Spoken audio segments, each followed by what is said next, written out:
que Deus fale ao seu coração através da mensagem que você irá assistir neste momento. Mas antes, não se esqueça de se inscrever em nosso canal e ativar as notificações. Que Deus te abençoe. Deus possa estar continuando a ministrar a cada coração aqui nesta noite. Eu queria compartilhar com vocês um pouquinho da palavra de Deus e louvar a Deus juntamente com vocês mais uma vez, né?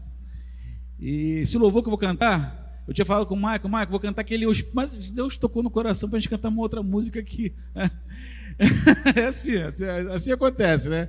A gente vai tocar um louvor aqui. Eu queria, quem souber, cante comigo, porque esse louvor, ele é de 1900 e Edson, por aí, 1900 de Pastor Mauro, né? Dessa época aí, tá bom?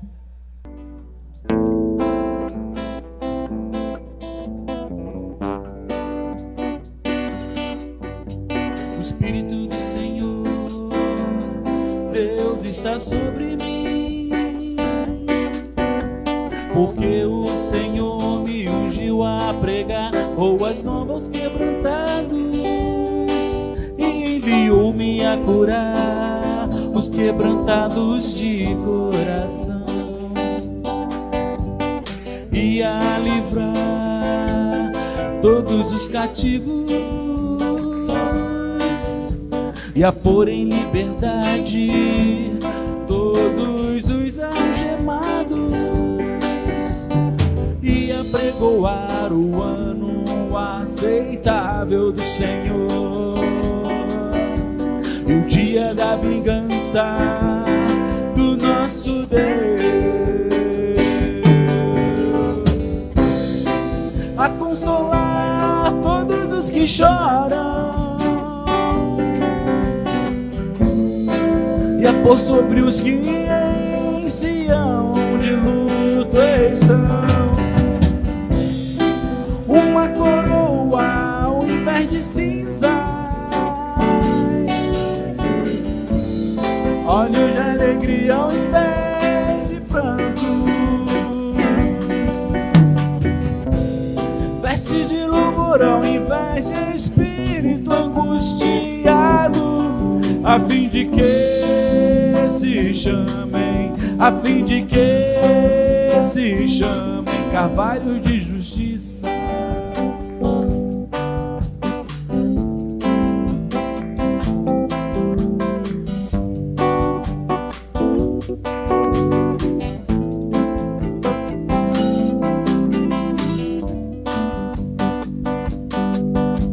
O Espírito do Senhor, Deus está sobre mim, porque o Senhor me ungiu a pregar boas novas aos quebrantados e a pregoar o ano aceitável do Senhor e o dia da vingança do nosso Deus, a consolar todos os que choram e a pôr sobre os que em Sião de luto estão uma coroa ao invés de cinzas, olhos de alegria ao invés de pranto,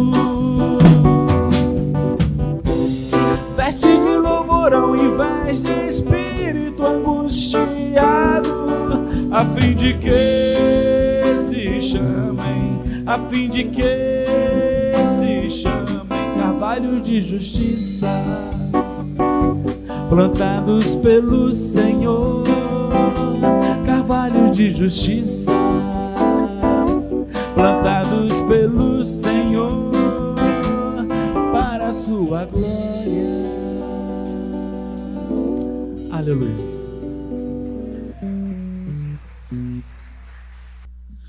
Glória a Deus.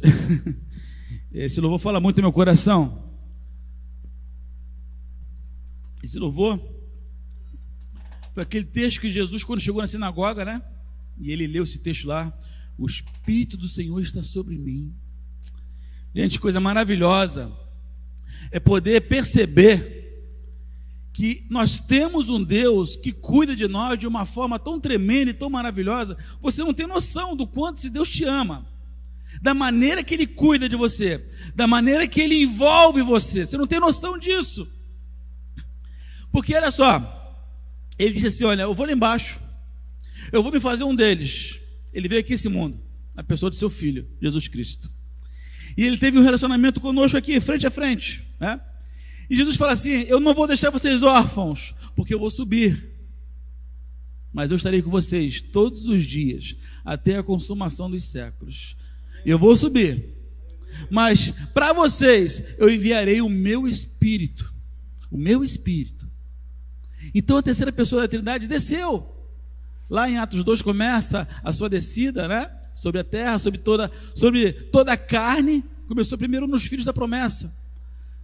A profecia, né, Jesus dizia o seguinte: sereis minhas testemunhas tanto em Jerusalém, como em toda a Judeia e Samaria e até os confins da terra. Então, Atos 2 foi lá em Jerusalém, Atos 8 foi em Samaria, Atos 10 foi na Judeia, confins da terra, Atos 19. Paulo encontrou um grupo lá, né? E aí cumpriu-se o ciclo da descida do Espírito Santo. Agora, esse Espírito Santo, ele apenas não desceu para ficar aqui embaixo, não foi só isso. Ele desceu para habitar em você. Ele veio habitar em você. Ele veio estar contigo por toda a sua vida, para aqueles que o receberam como Senhor e Salvador de suas vidas. Eu tive hoje no culto fúnebre, hoje pela manhã, tardinha, né? Lá em São Gonçalo, lá em São Miguel, cemitério São Miguel, de um grande amigo meu que trabalhou comigo, né? E aprove a Deus levar ele para a glória agora. Foi para a glória. Glória a Deus. Porque quando eu conheci não era. Eu entregava Novo Testamento para ele, entregava folheto, e ele fazia um monte de chocarrice comigo. Eu era jovem, né? Eu era novo, recém-convertido, 18 anos de idade, né? E eu ficava nervoso com ele porque ele ficava fazendo brincadeira. Eu falando uma coisa tão séria com ele, né? Mas amigão de trabalho, né? E aprove a Deus levar ele agora. Mas há 3 anos atrás ele me ligou e falou assim: Alexandre, eu estou na igreja. Falei: glória a Deus. Gente, lança o teu pão sobre as águas, sabe? Lança, deixa na mão do Espírito Santo, deixa, que Ele vai conduzir, que Ele vai fazer. Às vezes a gente fica tão preocupado com tanta coisa, né? E Deus salvou tanta gente já ali, na onde eu trabalho, sabe? Eu fiquei assim, tão feliz com isso, né? Então hoje fui lá e foi diferente, né? Nós demos a palavra lá também, né? Mas ao ver os filhos tão afastados, tão desviados, tão longe, já são 40 anos, 50 anos, né? Mas sem um propósito na vida, não sabem por que estão aqui ainda, como muitos que você deve conhecer por aí fora, sabe? O Espírito Santo veio sobre nós para mostrar que Deus se preocupa, para mostrar que Deus nos ama e para nos elevar à estatura de varão perfeito à medida de Cristo. Olha só que coisa maravilhosa, porque o Espírito Santo, ele quer produzir em nós o seu fruto, o fruto do Espírito.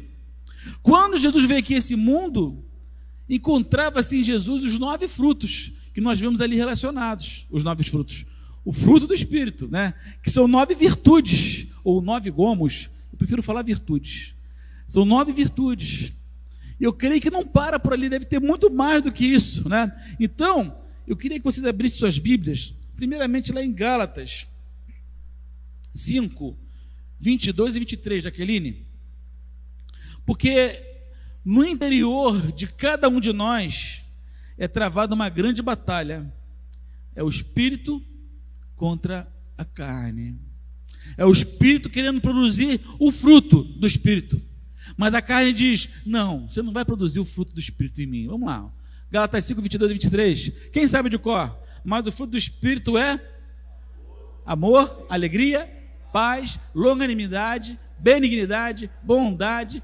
fidelidade, mansidão, domínio próprio. Contra estas coisas não há lei.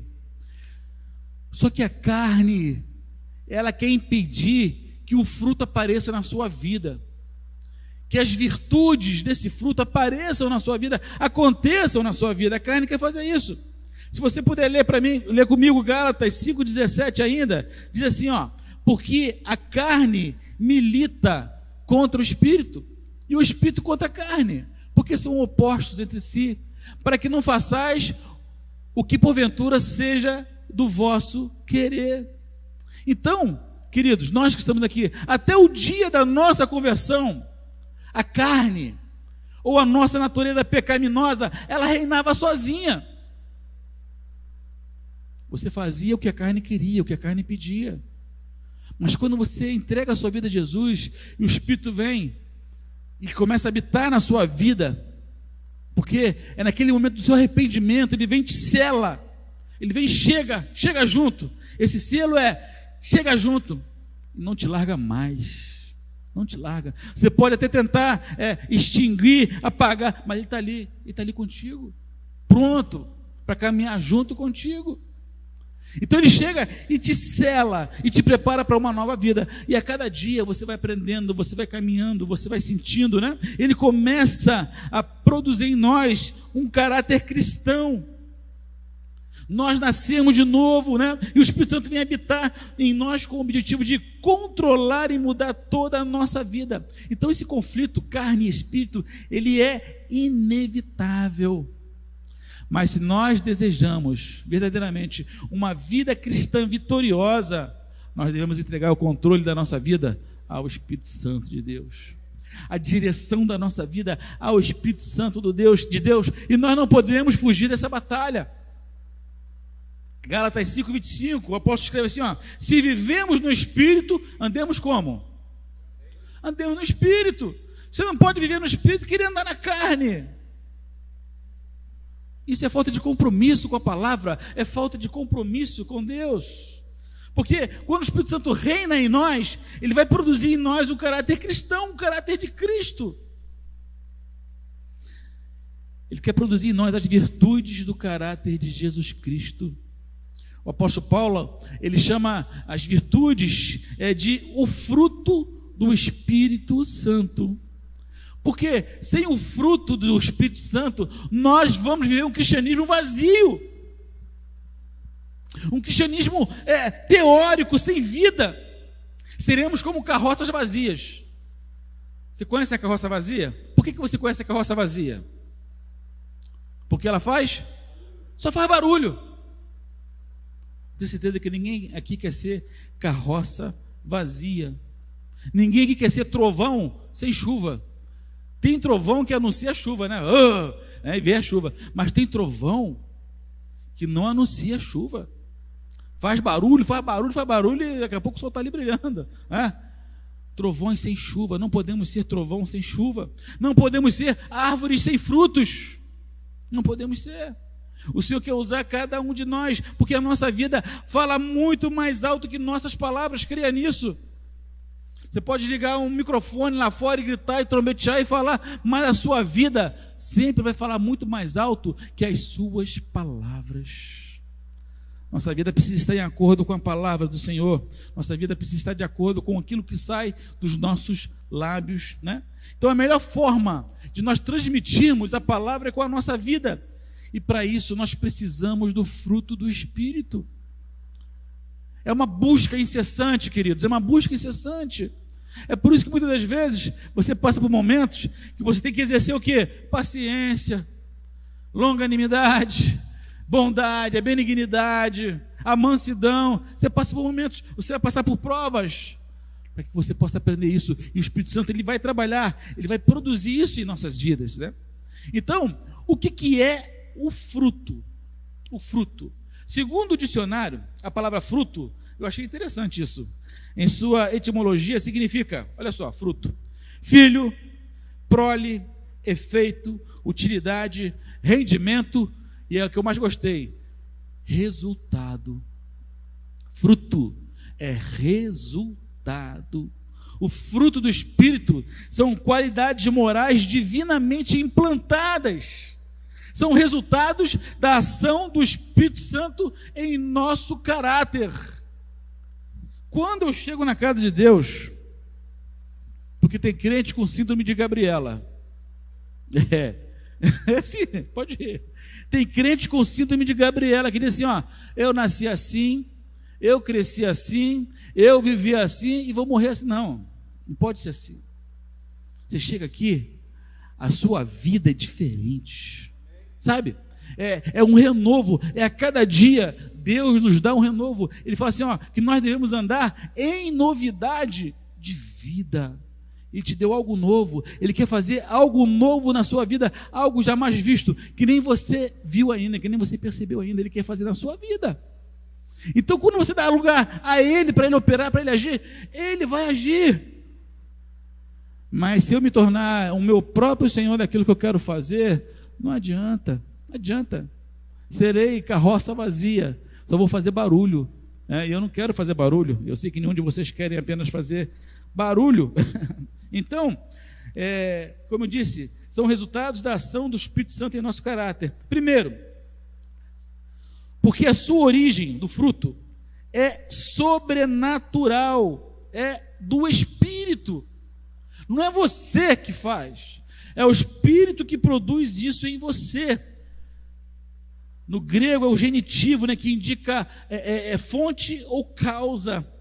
Enquanto as obras da carne são atos que nós praticamos naturalmente, o fruto do Espírito é de responsabilidade do Espírito, do próprio Espírito. Então nós precisamos ter humildade, porque não podemos nós mesmos produzir esse fruto. É o Espírito Santo que faz isso em nós. Isso é a medida que você dá espaço para a vontade de Deus na sua vida, para a direção de Deus na sua vida. Segunda coisa, porque o seu conhecimento, o seu crescimento é natural. O crescimento é natural. O fruto faz parte da lei da semeadura e da colheita. Olha só, aquilo que o homem semear, como é que diz lá? Isso também ceifará. É aquilo que o homem semear. O nosso interior é como um campo, onde nós estamos semeando diariamente. Aquilo que você semear é o que você vai colher. Alguém disse: semeie um pensamento e você colherá uma ação. Semeie uma ação e você colherá um hábito. Semeie um hábito e você colherá um caráter. Semeie um caráter e você colherá um destino para a glória de Deus. Tem muita gente precisando ser tocada pelo Espírito Santo aí fora. Você já tem essa água viva na sua vida. Jesus trata como uma fonte de água viva que jorra para a vida eterna. É da própria água que sai do trono de Deus na profecia de Ezequiel 47. É isso que você carrega contigo. É a presença do próprio Deus na sua vida. E tem muito mar morto aí fora, precisando ter um encontro contigo, para você saciar a sede dele, desse Deus maravilhoso. Nós não podemos, queridos, nos calar, não podemos ficar quietos. Se você deseja que o Espírito Santo produza o fruto em você, forneça a ele os meios. Pastor, mas quais são os meios para o Espírito Santo produzir o fruto do Espírito na minha vida? Oração, leitura diária da palavra de Deus, comunhão com Deus, é estar ligado com Deus, e aí Ele vai produzir em você aquilo que Ele deseja produzir na sua vida. Dê lugar a Deus, dê a Deus o lugar dele, o lugar devido, o lugar que pertence a Ele. A graça nos confere os meios para colhermos abundante safra espiritual. É maravilhoso a graça, gente. A gente pensa que a graça foi algo que Deus fez e salvou, para salvar a humanidade, salvar os homens, né? A graça é algo tremendo de Deus. A graça é algo tão maravilhoso. Sabe por quê? Ela alcança aqueles que estão lá fora. Ela alcança aqueles que hoje fizeram essa ameaça nas escolas. Não teve um grupo que fez ameaça aí, que vai fazer acontecer, né? A gente fica todo mundo preocupado, com medo. A graça de Deus alcança até eles, até aquele bandido que está andando lá fora agora armado e querendo assaltar a mim ou a você, até ele. Esse é o amor de Deus. A gente pode não entender isso, mas essa graça é maravilhosa e ela nos confere os meios para colhermos abundante safra espiritual. Você foi inserido, você foi mergulhado nessa graça. O Espírito Santo veio como água, ele foi derramado sobre nossas vidas. Esse rio de Deus, de Ezequiel 47, né? Que aquelas águas que saem do trono, que se encontram com as águas do Mar Morto, e essas águas ficarão saudadas, ficarão curadas. Você é parte desse rio, nós somos parte desse rio.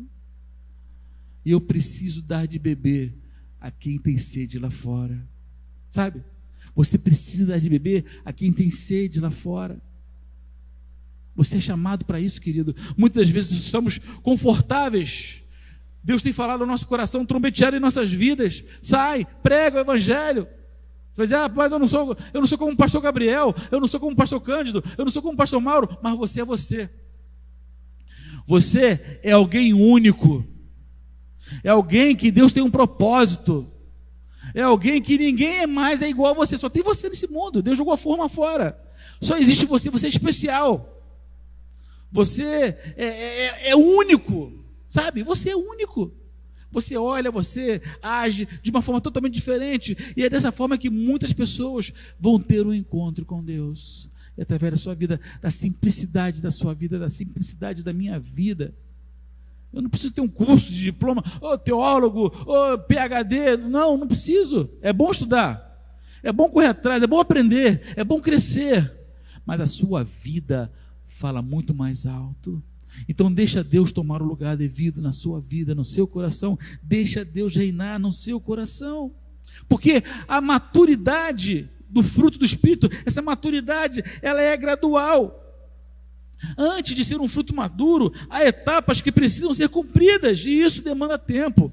Jaqueline, pode botar Marcos 4:28. Marcos 4:28. Olha só o que diz ali. Jesus falando sobre essa questão do fruto, né? A terra por si mesma frutifica. Primeiro a erva, tem a fase. Depois a espiga. E por fim, o grão cheio na espiga. Por fim, um grão cheio na espiga. Por fim, o fruto. Então existem etapas. E o Espírito Santo, ele não tem pressa. E um caráter cristão maduro é resultado de uma vida inteira. Inteira. A missão do Espírito Santo é tremenda. Ele tem uma tríplice missão: convencer o mundo do pecado, da justiça e do juízo. Guiar o crente em toda a verdade. E glorificar a Deus, o nosso Pai, que está nos céus. Ele tem um tríplice ministério. Com relação a nós, Ele nos guia em toda a verdade. Ele nos ajuda a produzir o fruto do Espírito Santo, né? E em Gálatas, como nós lemos em 5:22-23, que fala sobre esses frutos, há uma classificação comum dessas virtudes. São 9 frutos ali. 3, amor, alegria e paz, se referem ao meu relacionamento com Deus. Longanimidade, benignidade, bondade, ao meu relacionamento com os outros. E fidelidade, mansidão e domínio próprio, ao meu relacionamento comigo mesmo.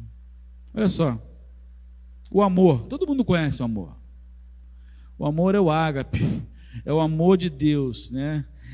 Descreve esse ágape, ele descreve a natureza do amor de Deus. Lá em João 3,16, fala assim: porque Deus amou o mundo inteiro. Deus amou a todos, Ele escolheu amar, e isso Ele continua fazendo hoje aqui com a gente. Ele continua nos amando ainda hoje. Ele nos amou sem que nós oferecêssemos motivos para que Ele nos amasse. Ele escolheu nos amar, né? E é esse amor que o Espírito Santo derrama em nosso coração. Jaqueline, Romanos 5:5 diz assim: e a esperança não traz confusão, porquanto o amor de Deus está derramado em nossos corações. Por quem?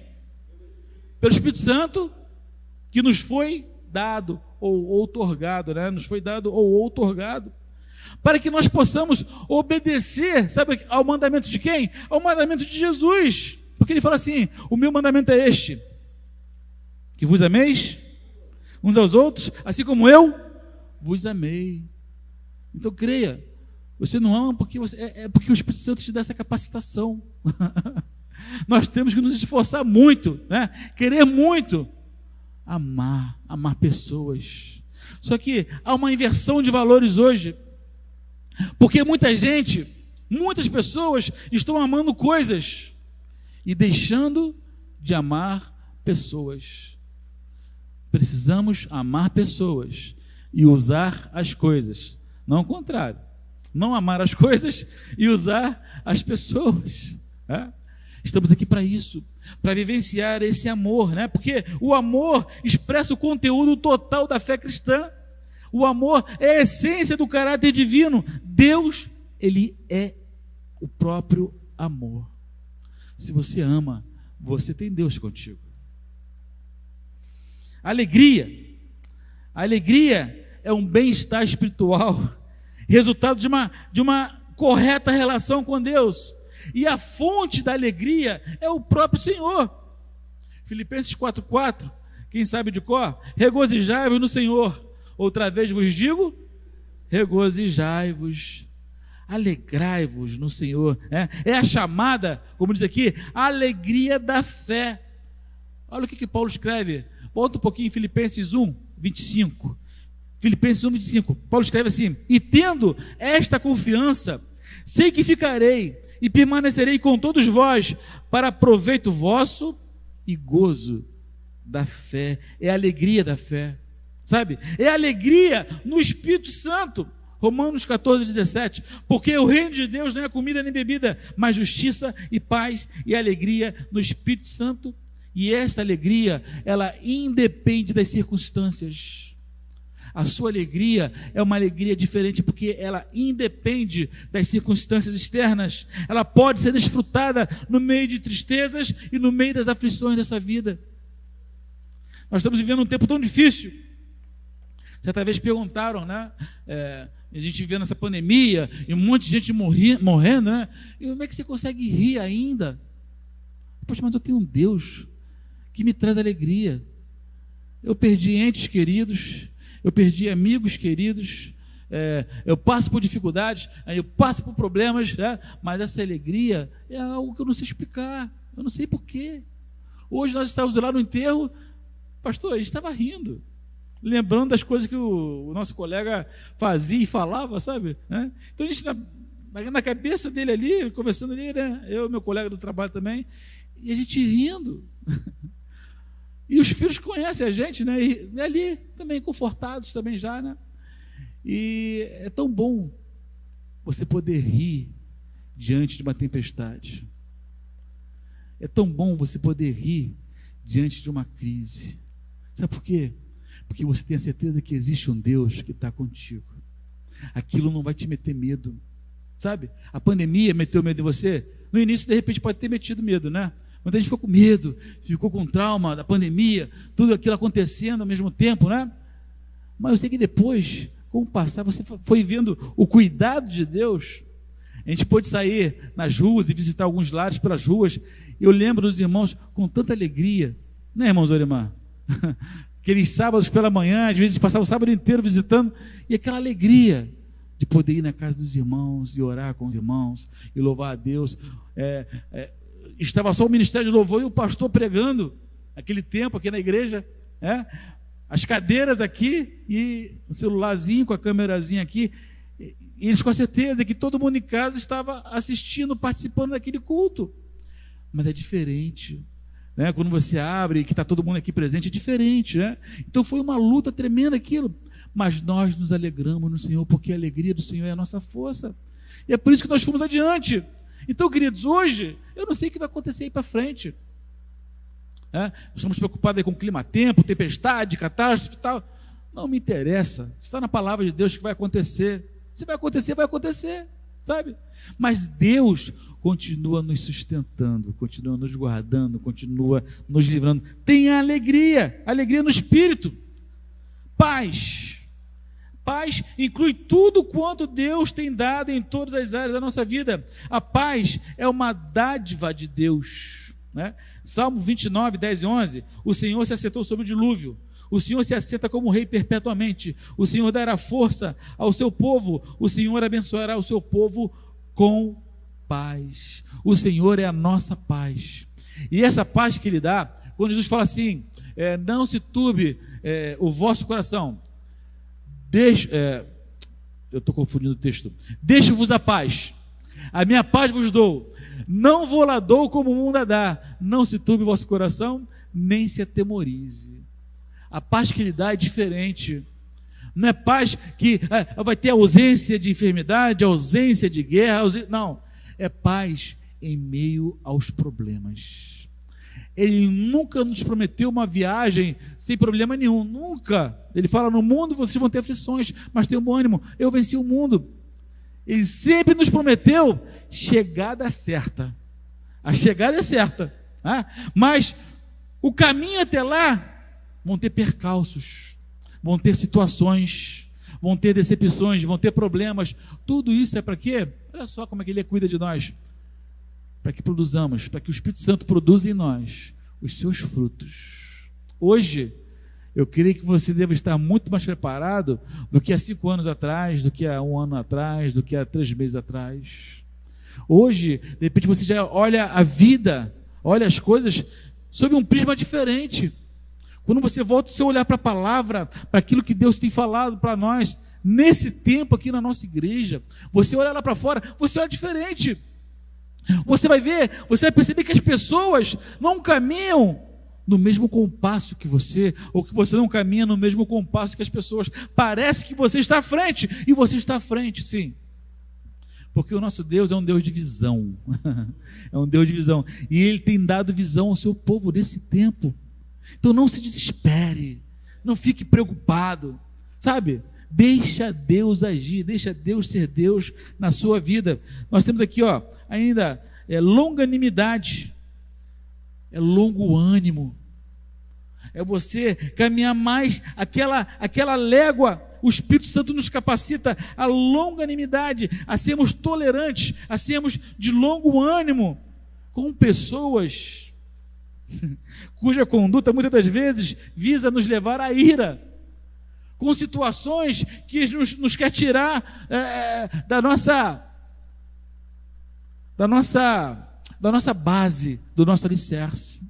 Às vezes vem situações assim, né? E você logo desfalece, perde a alegria, renova o seu ânimo na presença do Senhor. O Espírito Santo quer produzir tudo isso em nós. Benignidade significa uma disposição gentil e graciosa para com os outros, significa excelência de caráter. Aí quando eu volto os olhos para a palavra, quando eu volto os olhos para o nosso Jesus Cristo, do que Ele sofreu, do que Ele padeceu, aquele homem que não fez nada de mal, da forma como foi perseguido, como foi crucificado. Aí você imagina, você se coloque no lugar dele, se coloque no lugar de Jesus. Se ele foi crucificado, será que você seria crucificado? Com certeza. De repente você seria esquartejado, seria cortado por inteiro. Eu seria dessa forma, de repente queimado, não sei o que aconteceria comigo, Mas aquele homem que veio a esse mundo, a esse lugar, com a missão de salvar toda a humanidade, aquele homem que Isaías descreve que ele não tinha parecer, que ele não tinha formosura nenhuma, mas era um homem que atraía multidões para ele, sabe? Era um homem que atraía multidões, era um homem que ensinava com a sua própria vida, era um homem que falava no olhar, era um homem que falava no olhar, era um homem que falava nas suas atitudes, Você para ver o exemplo que ele nos deixa. Bondade, uma pessoa bondosa, quando se dispõe, Martinho Lutero ele fala, uma pessoa é bondosa quando se dispõe a ajudar aqueles que estão em necessidade. A bondade é um atributo de Deus. Bondade e benignidade são termos que estão ligados entre si, Mas no entanto, a bondade, ela pode reprovar, ela pode corrigir, ela pode exortar, mas a benignidade só ajuda, é diferente. Olha só que coisa. Quando você é benigno, você está pronto para fazer sempre o bem. Sempre vai querer ajudar, sempre vai querer colocar a pessoa no alto, sempre vai querer ajudar a pessoa. Mas a bondade, muitas das vezes, você pode reprovar, você pode corrigir, mas com bondade. Tem gente que acha que não se pode corrigir, que não se pode dar uma palavra um pouquinho mais dura. Você pode dar uma palavra dura, mas com bondade, com amor, sabe? Você quer trazer aquela pessoa para o alto, você quer trazer aquela pessoa para cima. Queridos, eu fico imaginando como Pedro foi mudado e moldado pelo Espírito Santo de Deus. Aquele homem que todos nós somos um pouquinho dele, sabe? Impulsivos, às vezes nós tomamos decisões assim, né? E falamos coisas que não devíamos falar muitas das vezes. E eu estava falando isso ontem na célula, que a palavra, quando sai da sua boca, a palavra é como uma bala de revólver. Quando ela sai, ela volta. Você consegue, opa, vou segurar minha palavra. Não era isso que eu queria falar? Você não consegue segurar, porque a palavra sai, ó, e ela produz o efeito para qual ela foi levada. É como uma bala de revólver. Então, que sai da sua boca palavras que abençoem, sabe? Palavras que edifiquem, palavras que tragam paz, que você seja um pacificador realmente, sabe? Não palavras de desânimo, não palavras de maldição, não. Palavras que abençoem. Você é chamado para abençoar vidas. Fé. Fé significa confiança e também fidelidade. Para Paulo, fé significa o recebimento da mensagem da salvação e a conduta baseada no Evangelho. O cristão vive pela fé e de fé em fé. De fé em fé. Mansidão. Mansidão vem do grego prautes. Possui 3 significados principais: submissão a Deus, dócil ou não soberbo e consideração. A mansidão é o resultado da verdadeira humildade, que reconhece o valor do outro e se recusa a se considerar superior. É virtude daqueles que herdarão a terra. Jesus Cristo é o modelo perfeito de mansidão. E por último, domínio próprio. Domínio próprio significa autocontrole, o domínio dos próprios desejos e apetites. É o senhorio sobre a língua, sobre os pensamentos, sobre os apetites, sobre as paixões sexuais.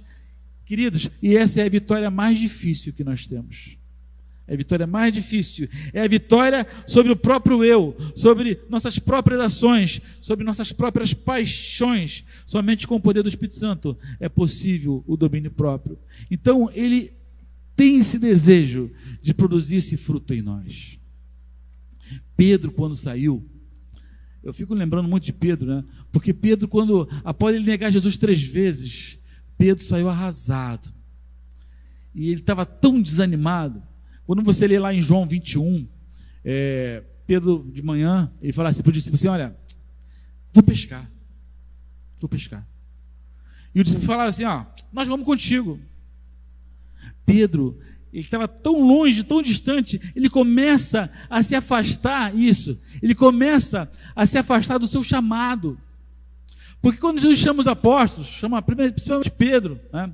Pedro, João, ele falou assim: vocês agora vão ser pescadores de homens. Pescadores de homens. E ali, eles estavam largando o seu chamado para trás. Ele falou assim: vou pescar. Aí foi para o mar. E não pegou nada aquela noite. Ele estava tão arrasado. Ele estava se sentindo como um Judas, um traidor, né? Por ter negado Jesus 3 vezes. Mas logo ele, que havia falado que não ia trair, que para onde Jesus fosse ele iria também, né? Quando Jesus o avisa, ele fala assim: Pedro, quando você se converter, quando você voltar, apacenta os meus cordeiros. E acontece tudo aquilo. Pedro nega Jesus 3 vezes, né, tal. E ele não teve tempo de falar com Jesus. Ele não teve tempo. Jesus foi para a cruz. Na cruz, ele vira para Maria e fala assim: mulher, eis aí teu filho. E aponta para João: filho, eis aí tua mãe. E João a recebeu como mãe. E depois, passou um tempo, ele grita: tetelestai. E rendeu o espírito. E aí Pedro não havia mais visto Jesus. Ele não teve oportunidade de conversar, de pedir perdão, de se aconselhar com ele. Não teve essa oportunidade. E Pedro estava arrasado. Olha só que coisa. Jesus aparece nesse dia que eles saíram para pescar e não pegaram nada aquela noite, né? Jesus aparece pela manhã, né? Manda de lançar rede do lado direito. E João desconfia, eu acho que é o mestre, né? E já estava quase chegando à praia, estava raso onde eles estavam, né? E eles lançaram a rede. E o texto fala que eles pegaram, se não me engano, foi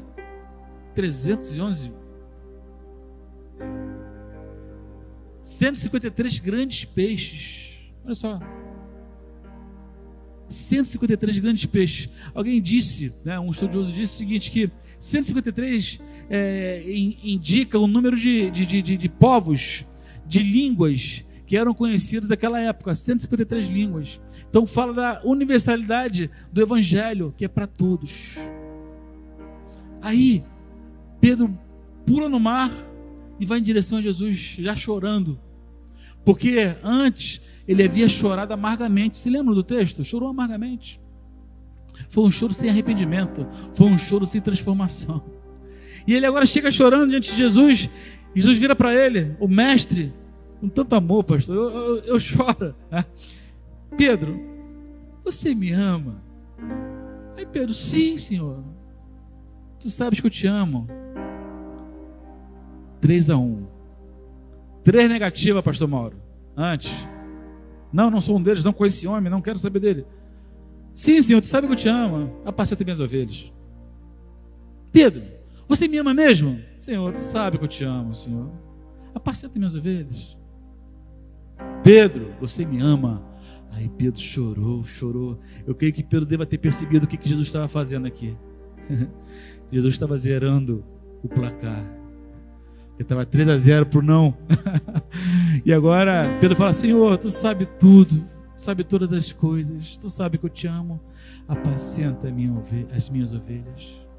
E ali o nosso mestre, ele mostrou como Deus nos ama. Ele zerou completamente a vida de Pedro ali. Aquele homem que negou 3 vezes tem agora a oportunidade diante do próprio mestre de falar, Senhor, eu te amo, Senhor, eu te amo, Senhor, eu te amo. E ele é tocado pelo Espírito Santo. E Jesus fica ali 40 dias na terra ainda. E aí ele sobe para os céus e o Espírito Santo vem para produzir em nós esses frutos. E Pedro volta. E Pedro se levanta. Pedro produz agora os frutos do Espírito Santo. Pedro se levanta lá em Atos 2 e prega a mensagem. Ele prega o Cristo crucificado. E quase 3.000 almas se convertem. E Pedro e os apóstolos começam a andar e começam a fazer aquela obra, direcionados, movidos pelo Espírito Santo. E o Espírito Santo ia produzindo os frutos na vida de cada um deles, dos discípulos. E era tão agradável estar com eles, que a multidão queria entrar onde eles estavam, porque ali era uma terra boa, era uma terra preparada, com muito amor, com muita bondade, com muita benignidade, com muita temperança. E as pessoas gostavam de estar ali, irmãos. Não podemos perder isso que nós estamos tendo hoje aqui. Vamos fazer a nossa terra uma terra boa, uma terra agradável, para que as sementes, quando chegarem aqui, possam crescer, possam produzir, possam germinar, possam frutificar para a glória de Deus. Não é tarefa apenas da liderança, é tarefa de todos nós, de mantermos a nossa comunhão. Que Satanás está aí para atrapalhar a nossa comunhão. Ele está aí para criar divisão, separação, por problemas, por picuinhas. O Evangelho é coisa muito maior. É coisa grande. É algo que os anjos queriam anunciar. Mas Deus falou assim, olha, eu preparei um povo, eu preparei uma igreja, eu instituí a minha igreja, eu tenho apóstolos, eu tenho discípulos, eu tenho pessoas que vão crer, eu tenho a Ivete, que 2000 anos depois vai chegar na minha igreja, eu tenho a Júlia, eu tenho a Bia, eu tenho a Stephanie, são eles que eu quero usar. Eu tenho o Rubens, são eles que eu quero usar. Eu tenho o Marcos Laerte, tenho o Davi, são eles que eu quero usar nesse tempo. Então se coloque à disposição do Senhor. Esteja disposto a dizer, eis-me aqui. Quando nós olhamos para o fruto do Espírito, sabe o que a gente passa a ver agora? Eu estou encerrando a minha palavra. Um retrato de Jesus Cristo, Quando você olha para os frutos do Espírito, você vê o retrato de Jesus Cristo. Todas as 9 virtudes acima estão presentes no caráter de Cristo. E elas só podem ser implantadas no crente por intermédio do Espírito Santo.